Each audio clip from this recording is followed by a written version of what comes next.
Welcome to my mini vlog guys. Ayan, kung nakikita nyo ay may bago tayong dumating na parcel. Ito ay para sa aking mga anak na babae. Ay mahilig silang mag-makeup.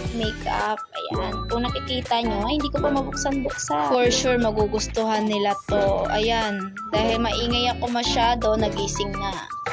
Ang sarap sa pakiramdam na mabilhan mo sila kahit papaano man lang. Ayan, nangyayalam to yung maliit kong bulilit. Ay, nilipat ko muna yung camera. Ay, tinitignan ko sila kasi nakita nila yung parcel ko na dumating, guys. Eh, natutuwa. Ikaw pa naman hindi ka matutuwa dahil nabilhan mo sila ng laruan na makeup.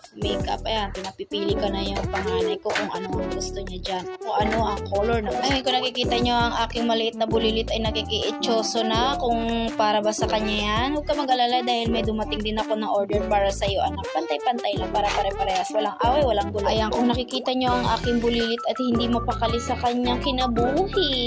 O, ayan, akyat pa more. O, diba? Nakikis-Diyos kung ano ba talaga yan. Kung para ba kanino yan.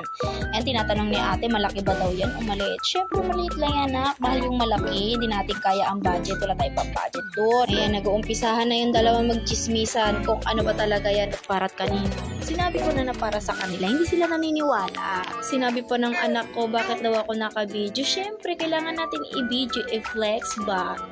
Pasensyahan nyo na ang aking voice over. May kasama akong bulilit at napakakulit talaga at napakaingay naman talaga naman. Kaya ayan na nga, inutusan ko ng aking bunso na kunin nga yung gunting para mabuksan na namin kung ano talaga ang itsura ng laman niya. Parang ma-excited pa yung anak kong bunso na lalaki. O, diba? Nagkikis-Diyos. Tinitigan niya talaga. Hindi talaga siya mawalay sa akin. O, tignan mo.